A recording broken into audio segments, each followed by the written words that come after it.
De nombreux opérateurs économiques sont prêts à soutenir Madagascar en matière de développement urbain, un point constaté lors de la table ronde organisée aujourd'hui dans le cadre du 3e Forum national urbain. C'est avec les membres du groupement des entreprises de Madagascar que le mouvement des entreprises de France s'est entretenu aujourd'hui. Ce dernier a renforcé à l'occasion sa volonté de travailler avec les entrepreneurs malgaches. Bonne nouvelle pour les malades du cancer au Sénégal. Depuis le 1er octobre, la prise en charge de la chimiothérapie administrée pour les cancers du sein et du col de l'utérus est désormais gratuite.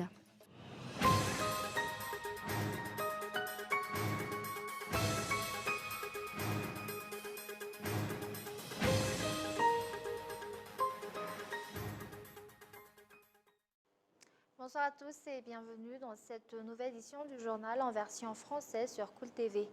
À la une aujourd'hui, le président de la République est actuellement à Lyon, accompagné d'une délégation malgache pour participer à la 6e édition de la conférence pour la reconstitution des ressources du Fonds mondial de lutte contre le VIH, la tuberculose ainsi que le paludisme. Une conférence qui a commencé aujourd'hui et prendra fin demain. Son principal objectif, mobiliser les donateurs et les pays bénéficiaires pour recueillir des fonds pour la prochaine période de financement du Fonds mondial de 2021 à 2023.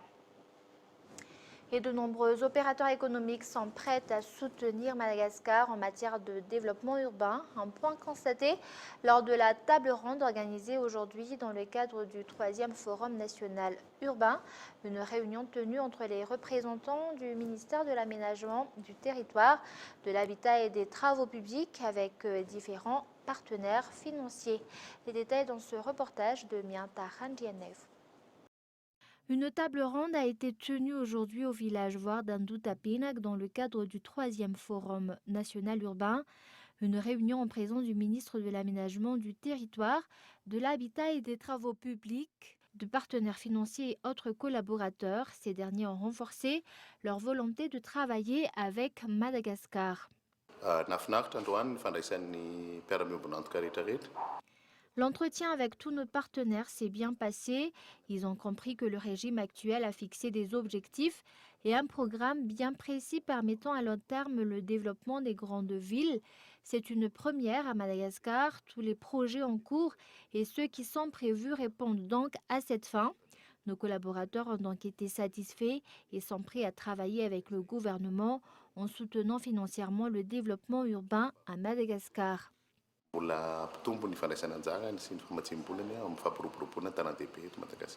Cette rencontre a également permis de présenter à ses partenaires le programme adopté pour le développement urbain à Madagascar ainsi que les projets prioritaires et de déterminer les formes de collaboration possibles.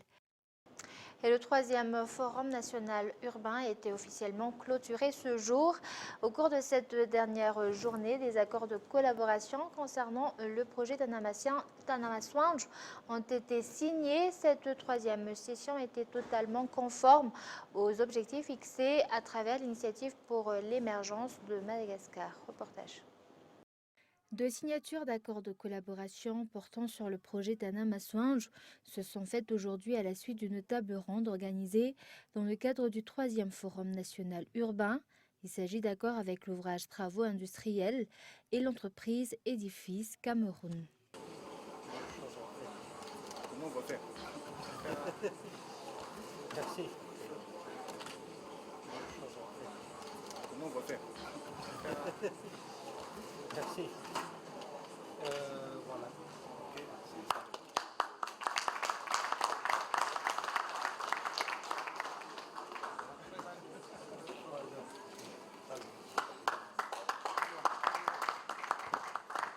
D'autre part, les participants présents lors de ce forum ont publié une déclaration commune liée au développement urbain ce jour. Il en est de même pour les maires.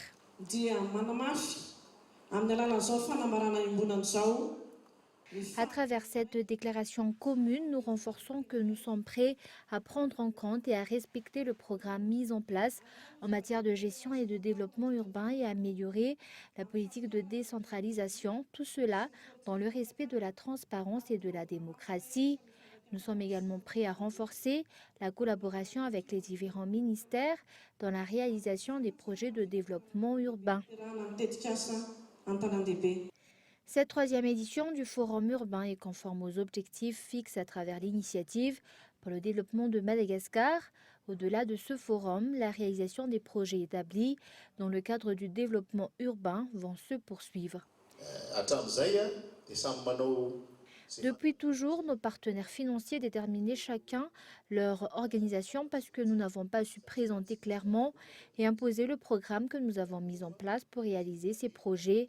Au cours de ces 3 derniers jours, nous avons également constaté que le développement nécessite une volonté, une action de la part de chacun. Pour cela, il faut également respecter le système mis en place dans le cadre de la décentralisation.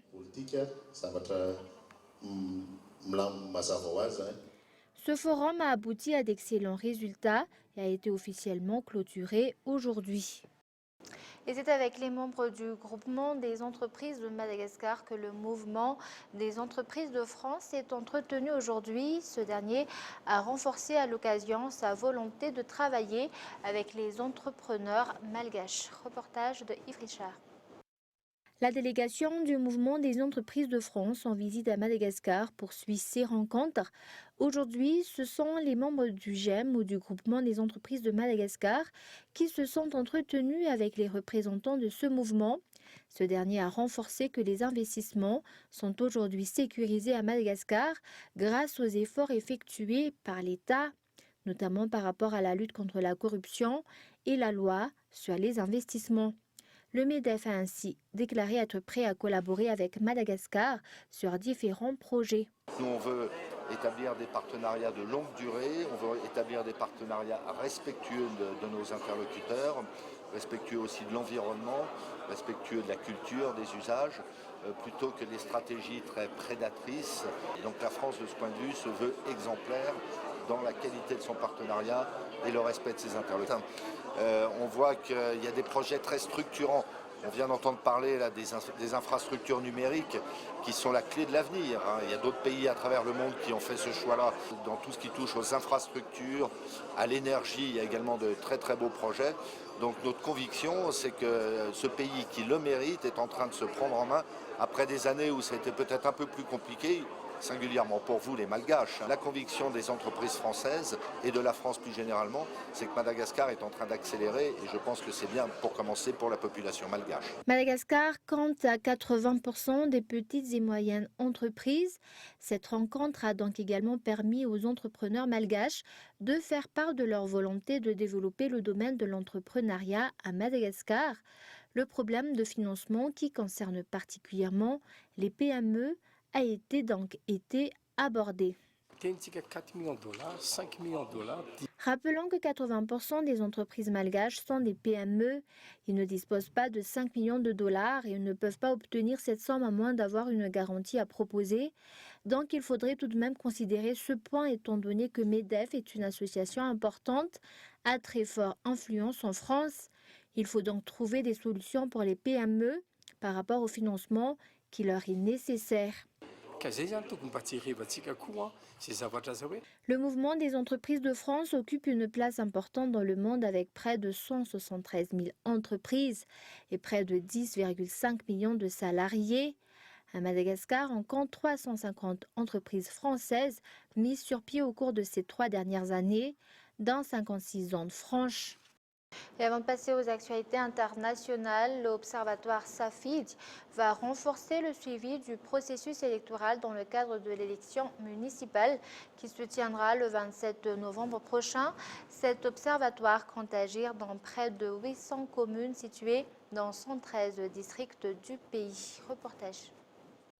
L'observation du processus électoral pour l'élection municipale qui se tiendra le 27 novembre prochain sera renforcée selon l'observatoire SAFID, le but étant d'avoir une élection transparente et des résultats acceptés par tous. Le nombre des observateurs par district sera donc revu à la hausse et le traitement des résultats accéléré. Cette fois, nous allons œuvrer dans près de 113 districts comprenant près de 800 communes sur les 22 régions. Nous comptons pour cela mobiliser près de 4000 observateurs. Pour cette élection, nous avons mis en place un nouveau système qui consiste à partager les résultats de l'observation par le biais de SMS ou d'appels vocaux, ce qui permettra au siège de travailler plus rapidement sur les résultats obtenus. Outre les projets liés aux élections en collaboration avec l'Union européenne qui a débloqué un financement de 520 000 €, l'Union européenne a également lancé un appel aux acteurs concernés afin d'éviter toute forme de partialité au cours de ce processus. L'autre chose qu'on a fait, on a utilisé tous les instruments de dialogue politique à niveau des ambassadeurs européens sur place pour rappeler l'importance de la neutralité, du respect des procédures électorales, du respect des conditions en termes de transparence et aussi pour que toutes les institutions malgaches se sentent politiquement renforcées pour jouer leur rôle. Et en effet, soit la CENI, la Commission électorale indépendante, soit la Haute Cour constitutionnelle ont suggéré les projets bien et faire comprendre qu'effectivement il y a des règles, qu'il y a des procédures à suivre, qu'il y a un respect de la volonté populaire qui vient avant toute chose. Le processus d'observation de l'élection communale a débuté officiellement aujourd'hui à Mbatunakang. Plusieurs organismes vont collaborer ensemble depuis la Commission électorale nationale indépendante aux membres de la société civile, en passant par les agents des forces de l'ordre, le Conseil d'État et les tribunaux administratifs pour améliorer la gestion du processus électoral et aboutir aux objectifs fixés dans le cadre de la décentralisation. Et nous passons maintenant aux actualités internationales. La Turquie a affirmé être prête à lancer une nouvelle offensive en Syrie contre une milice kurde que le président américain Donald Trump a assuré ne pas lâcher après avoir laissé entendre le contraire. Reportage de France 24. Une colonne de véhicules militaires en direction de la frontière syrienne. La Turquie renforce son arsenal militaire avant une offensive présentée comme imminente par les autorités d'Ankara. Leur cible, les unités de protection du peuple, une milice kurde qui contrôle un morceau du nord-est de la Syrie, est considérée comme une organisation terroriste par la Turquie.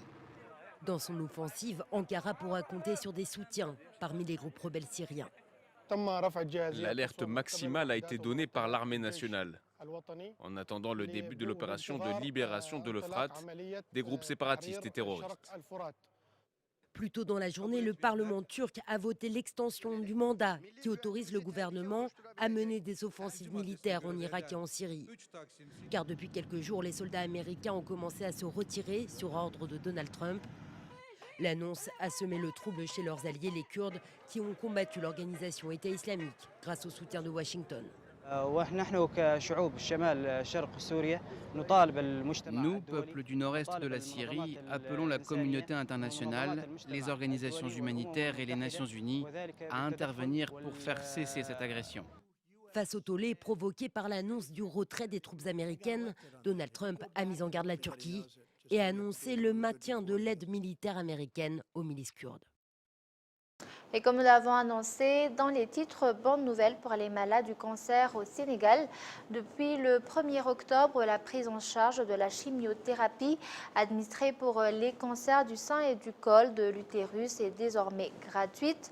Il s'agit des cancers les plus fréquents chez la femme dans le pays et le coût du traitement des autres cancers est par ailleurs réduit de 60%. Reportage de France 24. Diewo a 36 ans, elle est atteinte d'un cancer du col de l'utérus. Adama, sa sœur, l'accompagne à l'hôpital Le Dantec. C'est la première fois depuis l'annonce de la gratuité des soins qu'elle se rend au centre de chimiothérapie. On payait très cher la chimiothérapie. C'était très dur. Il fallait débourser 25 000 francs CFA par-ci, 50 000 par-là. Aujourd'hui, je suis venue et on m'a offert le traitement. Jusqu'ici, il fallait débourser plus d'une centaine d'euros toutes les 3 semaines pour le traitement de Diewo. Une fortune pour cette mère de 8 enfants qui dépendait entièrement de ses proches. Je vais faire le mélange de vos médicaments et on commence le traitement. Je n'avais même pas de quoi payer mon transport. Chez moi, on ne réussit jamais à prendre les 3 repas quotidiens. Alors imaginez la difficulté que ça a été pour me soigner. La mesure de gratuité concerne uniquement la chimiothérapie. La chirurgie ou encore la radiothérapie restent à la charge des patients. Pour l'équipe médicale de l'Institut, cette avancée peut déjà faire la différence. C'était quasiment 30% des malades qui étaient perdus de vue. Et quand on les rappelait, ils disaient qu'ils n'avaient pas les moyens de venir faire leur chimiothérapie, surtout par rapport à la régularité qu'on leur demandait. Mais beaucoup reste encore à faire pour les malades, selon la Ligue sénégalaise contre le cancer. La LISCA demande à présent aux autorités de mettre l'accent sur la prévention. C'est réduire le tarif de la mammographie. Pour le cancer du col aussi, accentuer, informer les populations pour que les enfants de 9 ans puissent être vaccinés et ensuite, par la suite, faire le dépistage sur le cancer du col. 2500 nouveaux cas de cancer du sein et du col de l'utérus sont diagnostiqués chaque année au Sénégal. Et avant de se quitter, un rappel des grands points de ce journal. De nombreux opérateurs économiques sont prêts à soutenir Madagascar en matière de développement urbain. Un point constaté lors de la table ronde organisée aujourd'hui dans le cadre du 3e Forum national urbain. Une réunion tenue entre les représentants du ministère de l'Aménagement du territoire, de l'Habitat et des Travaux publics avec différents partenaires financiers. Et c'est avec les membres du groupement des entreprises de Madagascar que le mouvement des entreprises de France s'est entretenu aujourd'hui. Ce dernier a renforcé à l'occasion sa volonté de travailler avec les entrepreneurs malgaches. Et bonne nouvelle pour les malades du cancer au Sénégal. Depuis le 1er octobre, la prise en charge de la chimiothérapie administrée pour les cancers du sein et du col de l'utérus est désormais gratuite. Et voilà, c'est la fin de cette édition. Merci de l'avoir suivi. Je vous donne rendez-vous demain à la même heure. Au revoir.